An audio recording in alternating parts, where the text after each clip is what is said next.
Howdy folks, Tom here from Laser Engraved Solutions, and we're talking about LightBurn art libraries today.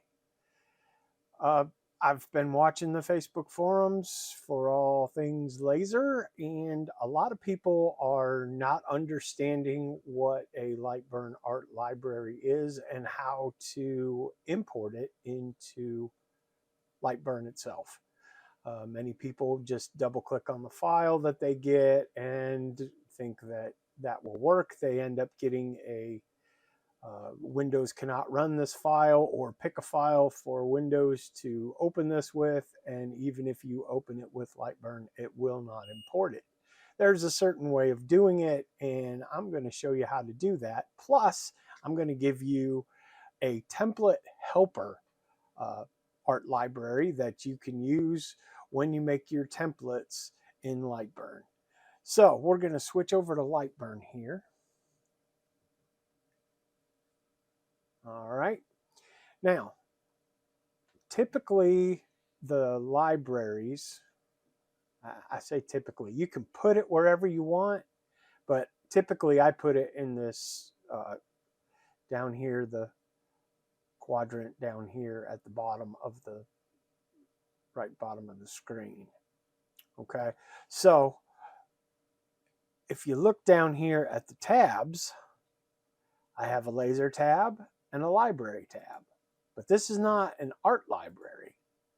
We need to add the art library. So what we're going to do is we'll go here, right click, and you can see that art library is not selected. You can see that there is a large amount of different things that you can add.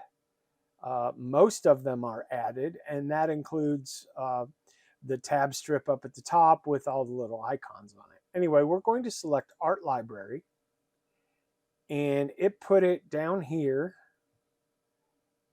right next to my laser tab. You can move these tabs whichever way you want just by clicking and dragging them.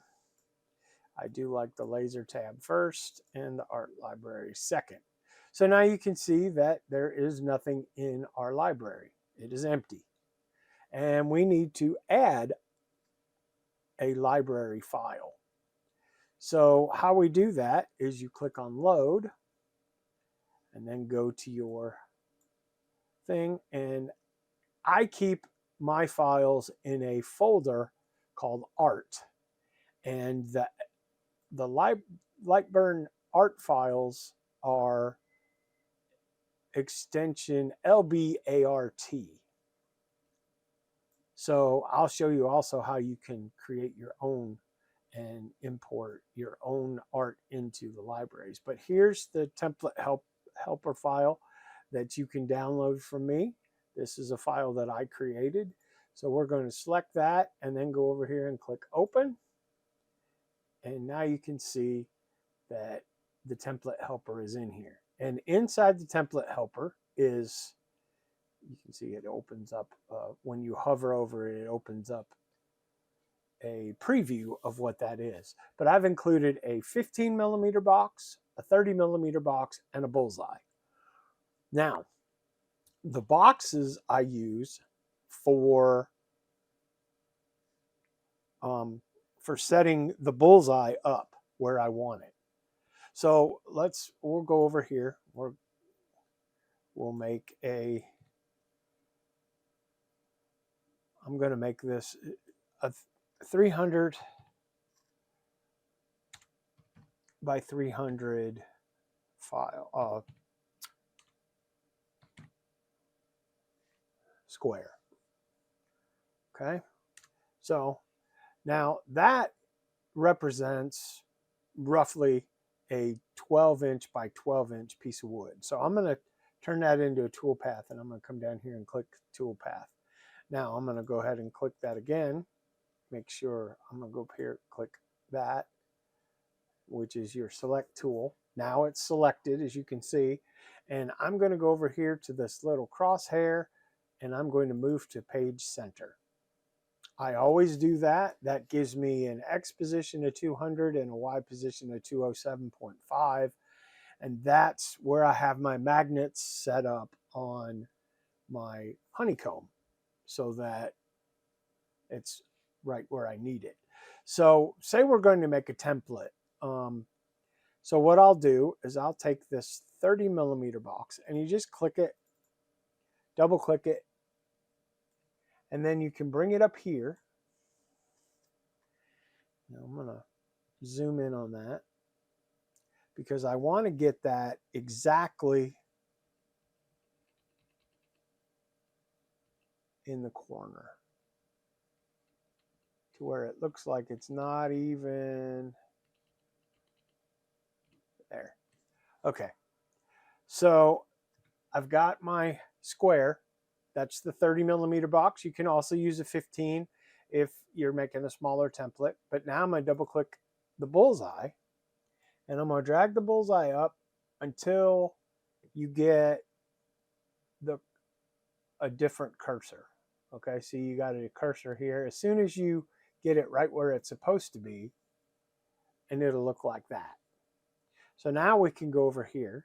We can grab our box. We can put it in another corner. And I'm using Control and my arrow keys to move this box right where I want it. And then come back over here to bullseye, double click it. It puts it right here.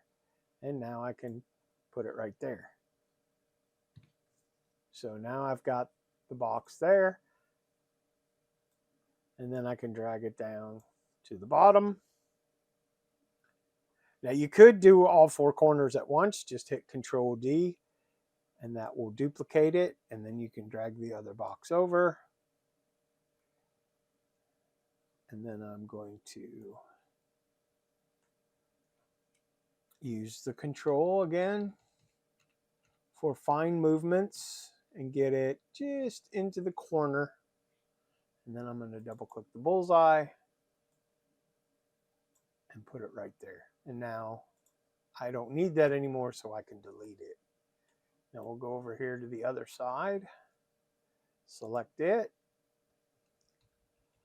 use my Control and arrow keys again to get that right where I want it.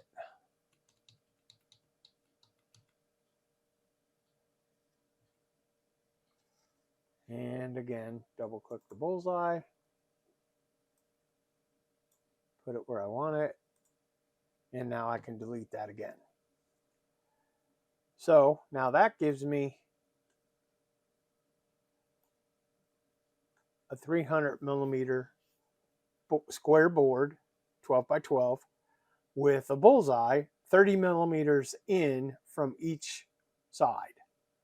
And then we can create our template inside here with our cutouts of all that we want. And then we can use the bullseyes to line up your laser after you've cut this out. Say you're making a keychain jig and you put your keychains on it, or a coaster jig or whatever, and you make your cutouts, and then you've done something else, and now you need to put this template back in, this jig, and you can use these to line up. And you use your laser positioning, and then right where you click it, then that will move the laser to that position. And then you can move your board around. So once you get it positioned where you want it, you can move your board around. You can check it with all four bullseyes, and then you're good. So now back in the loading, now I've copied a TriStar, which is the state flag. I'm going to hit Control V, and that puts it on our work area. So now I've got this TriStar. Let's say that I want a new library for my TriStar. So you come down here, you click New, and then that brings up a box, and we're going to call it, well, first I need to save it to my art library, and I'm going to call it TriStar.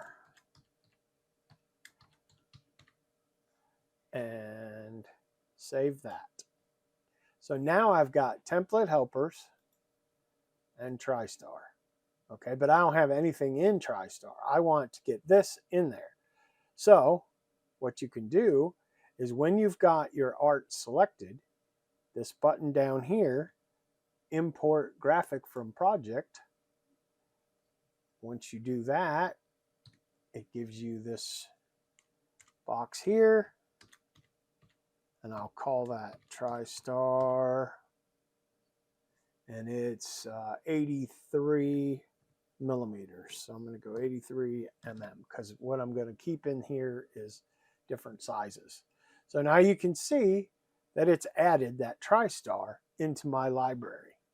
And so now I've got a new library with template helpers and a TriStar. So that's how you can, like, say you're making coasters and you've got a bunch of different files that you want for coasters. You could create a new library, call it coasters, and then you can import each of those things. Now you can also import a graphic directly into your library by using the import.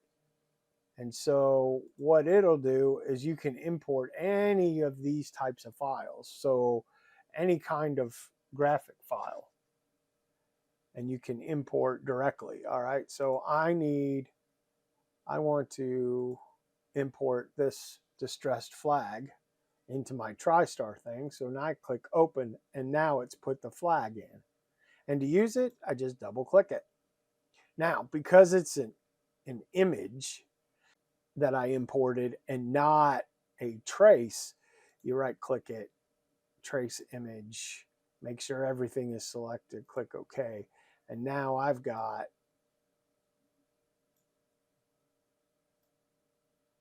a traced image that I can engrave. So I'll import from project and call it distressed flag.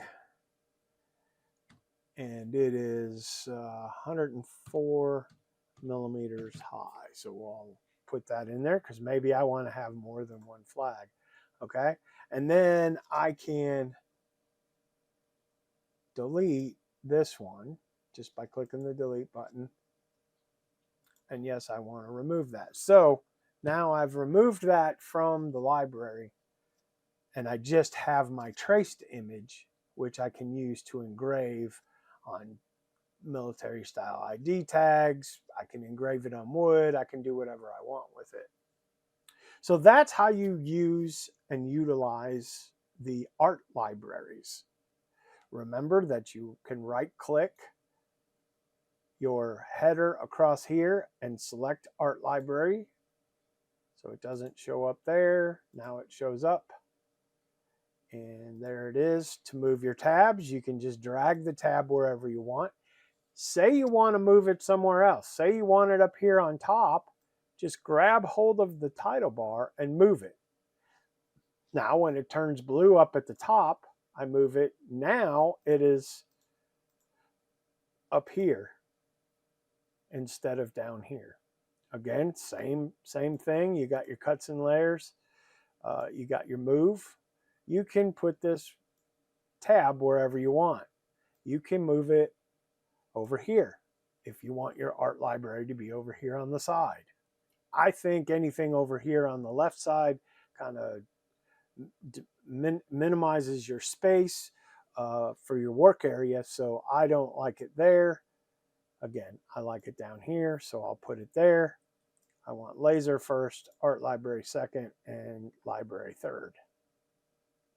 So there you go. That's how you work with it. I will have this file available for you for free, but you're going to have to use coupon code, and the coupon code will be up there. I'll put it up there. It's here at the end of the video. It's not going to be in the description. You'll have to use that coupon code at my Gumroad shop, and you will be able to download it for free. Thanks for watching. We'll see you in the next video. Bye-bye.